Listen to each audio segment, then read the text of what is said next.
Halo semua, selamat datang di channel kami, Jurnal Kriminal bersama saya Atika Hawalo.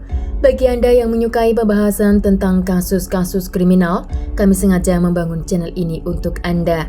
Jangan lupa untuk mendukung channel kami dengan cara subscribe, like, komen, dan share ke media sosial yang Anda punya.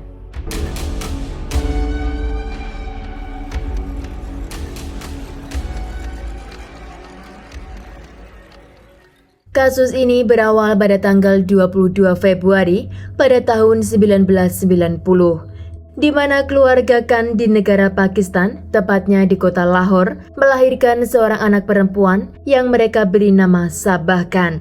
Keluarga Khan telah memiliki 3 orang anak dan mereka memutuskan untuk pindah ke Holland dan membesarkan anak-anaknya di sana. Namun pada tahun 2009, keluarga Khan dan ketiga anaknya pindah lagi ke negara Inggris, tepatnya di kota Luton yang berjarak 53 km dari kota London. Sabah dan kakak perempuannya yang bernama Saima Khan sangat dekat walaupun jarak usia mereka 8 tahun. Mereka digambarkan sebagai sahabat terbaik. Anak-anak itu juga sangat fasih berbahasa Dutch dan juga berbahasa Inggris. Namun walaupun mereka hidup di dunia barat, mereka masih memegang erat tradisi dari kampung halamannya, yaitu negara Pakistan. Setelah keluarga ini pindah ke negara Inggris, Sabah dan Saima mereka bekerja di tempat yang sama, yaitu menjaga lansia di sebuah pelayanan. Pada saat Saima berusia 27 tahun, keluarganya menjodohkan dengan seorang pria yang berusia 30 tahun, dia bernama Hafiz Rehman. Hafiz lahir dan besar di negara Pakistan dan dia datang ke negara Inggris untuk menikah dengan Saima. Dan setelah mereka menikah, mereka masih tinggal dengan kedua orang tua dan juga kedua saudara lainnya. Di rumah itu, Saima melahirkan 4 orang anak, namun begitu bagi warga Pakistan sangat normal hidup dengan keluarga besar, hingga beberapa keluarga hidup dalam satu atap. Hafiz yang lahir dan besar di negara Pakistan, dia tidak mengenal bagaimana dunia barat yang sebenarnya. Maka dia menginginkan kepada istrinya untuk tinggal di rumah dan mengurus anaknya, sedang dia akan bekerja untuk mencari nafkah. Saima pun menurut apa kehendak suaminya dan dia tinggal di rumah untuk mengurus rumah tangga. Sabah yang melihat kakaknya memiliki tanggung jawab di rumah dan tidak lagi seperti dulu yang jalan keluar bersama, kini Sabah merasa kehilangan sosok sahabat dekatnya. Karena Sabah tidak punya teman di luar untuk menghabiskan waktu luangnya, yang dia tahu bahwa keluarganya adalah segalanya. Maka Sabah pun tidak punya pilihan selain menghabiskan waktunya di rumah bersama keluarga. Dan di waktu tertentu, Sabah dan Hafiz mereka mengobrol di rumah itu. Dan karena obrolan mereka sangat nyambung dan nyaman, keduanya memiliki perasaan yang lebih. Sabah yang belum pernah mendapatkan pria di luar rumah dan belum pernah merasakan jatuh cinta, ketika dekat dengan kakak iparnya, dia merasa ada sesuatu di hatinya. Ketika Saima tidak ada di rumah, Hafiz mendekati Sabah dan di sana Hafiz menyatakan jika dia ingin lebih dekat dengan Sabah. Sabah yang memiliki perasaan di lubuk hatinya, dia juga menyatakan kepada Hafiz. Walaupun usia Sabah sebenarnya 10 tahun lebih muda dari Hafiz. Hubungan mereka ini berlangsung selama 4 tahun di rumah tersebut dan di belakang Saimah.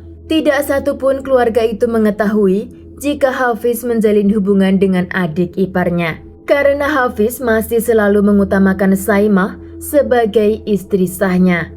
Dan perlakuan Hafiz itu membuat Sabah merasa tidak nyaman, yang dimana Hafiz hanya baik dan romantis dengannya ketika Saima tidak ada di rumah. Hafiz mendengar beberapa kali keluhan Sabah yang mengatakan jika dia tidak adil dengannya. Dan untuk mencari solusi, Hafiz mendatangi sebuah masjid di wilayah itu untuk bertemu dengan seorang imam. Di sana dia menanyakan apakah dia diizinkan jika berpoligami dengan adik iparnya. Dan imam itu mengatakan jika menikahi 2 saudara tidak diizinkan. Pada tahun 2012, Sabah mendapati jika dia sedang berbadan 2 dan anak itu adalah anak dari Hafiz. Namun karena hubungan mereka masih tidak ada yang mengetahui, maka Hafiz menyarankan kepada Sabah untuk mengeluarkan janinnya dari kandungan. Setelah mengetahui keputusan Hafiz, Sabah merasa jika dirinya hanya digunakan untuk pelampiasan nafsunya saja dan tidak punya niatan untuk dia jadikan istri. Sabah sangat kecewa dengan Hafiz, kenapa Saimah bisa mendapatkan 4 orang anak darinya, sedang dia tidak boleh. Bukan hanya itu, karena hubungannya dengan Hafiz, Sabah hingga tidak lulus kuliah. Karena dia pikir dia akan menjadi istri yang tinggal di rumah dan memiliki anak seperti kakaknya Saimah. Sabah tidak punya pilihan lain, akhirnya dia mengeluarkan janin yang dia kandung di sebuah klinik. Setelah selesai mengeluarkan janinnya, Sabah pulang ke rumah orang tuanya. Dan di sana dia melihat Hafiz dan Saimah sedang bermain dengan keempat anaknya. Dan itu membuat Sabah semakin hancur.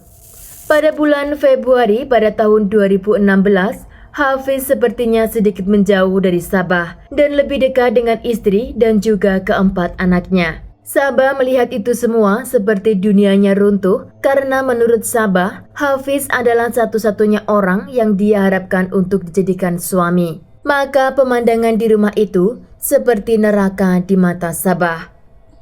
Sabah kini berusia 26 tahun dan suatu hari dia mengirim pesan kepada Hafiz. Sambil dia mengatakan, kenapa kamu memperlakukan aku seperti ini dan kenapa kamu tidak menghormatiku seperti kamu menghormati Saimah. Di hatiku tidak akan ada yang bisa menggantikanmu, sedang kamu mengirim pesan kepada Saimah 24 jam selama 7 hari.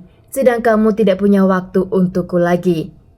Hafiz ketika membaca pesan itu, dia langsung memblokir nomor Sabah dan dia mulai panik. Dia takut jika Sabah akan mengatakan kepada istrinya apa yang selama ini dia lakukan.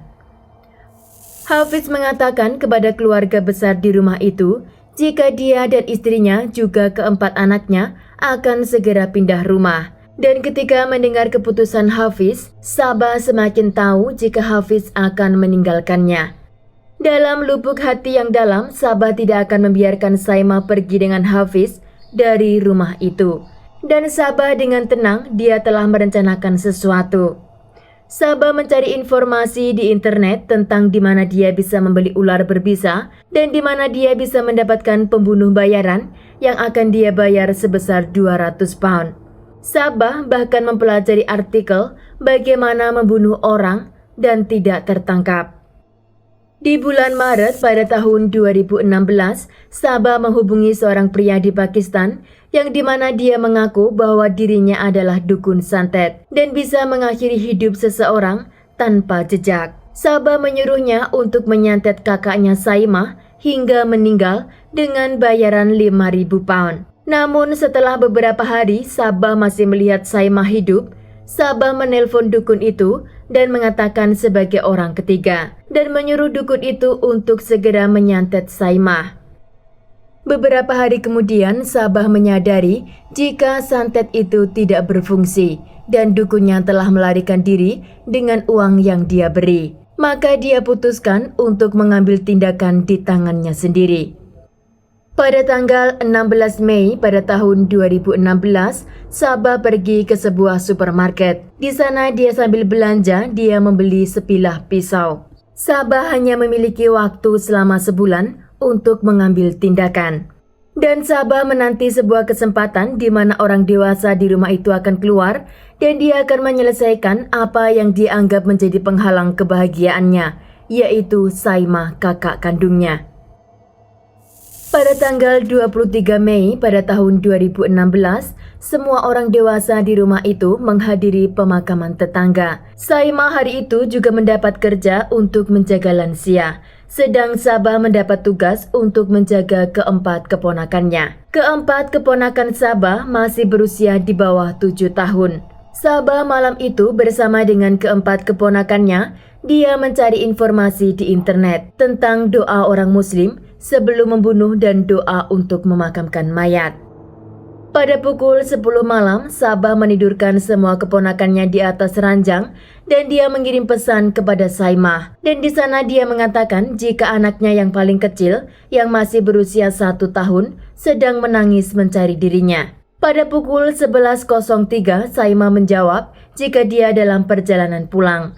Saimah tidak memiliki pemikiran jika semua itu adalah jebakan. Sabah di rumah itu mematikan semua lampu dan dia bersembunyi sambil menunggu Saima membuka pintu.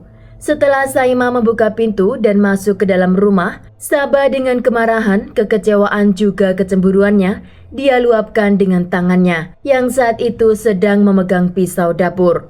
Sabah sambil meloncat dan menghajar kakaknya di lantai. Di sana, di lantai itu, Sabah menghajar Saima selama 8 menit tanpa Saima melakukan perlawanan, dan selama 8 menit itu, Saima telah mendapat luka tusukan sebanyak 68 kali. Saima dinyatakan meninggal di tempat karena luka tusukan di kepala, wajah, dan juga lehernya. Sabah terus melakukan tusukan itu, walaupun anak-anak Saima menjerit sambil melihat ibunya yang sudah terkapar dengan genangan cairan merah. Kebrutalan Sabah dengan pisau itu hingga tangan Saima terputus dan kepala korban hampir terpisah. Setelah terluapkan apa yang Sabah pendam dalam hatinya, Sabah lalu berpikir untuk membuat adegan itu seperti sebuah perampokan. Dengan Sabah memecahkan kaca pintu di depan. Sabah lalu mengambil semua perhiasan dan barang berharga milik Saima. Dia juga melepaskan semua pakaian dan dia bungkus bersamaan dengan senjata yang dia gunakan. Semua barang-barang itu dia sembunyikan di bawah tempat tidurnya.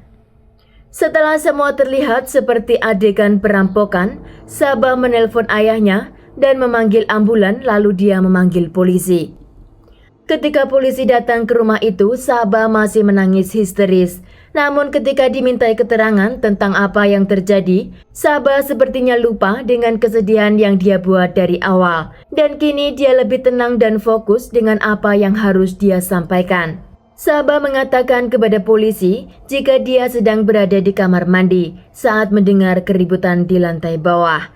Dan dia menemukan kakaknya terjatuh dari pintu kaca depan dan dia langsung mengambil spray untuk menutupi darah kakaknya. Dan ketika polisi menanyakan kenapa tangannya sampai terluka, Sabah menjawab jika dia melihat pecahan kaca di leher Saima dan dia berusaha untuk mencabutnya.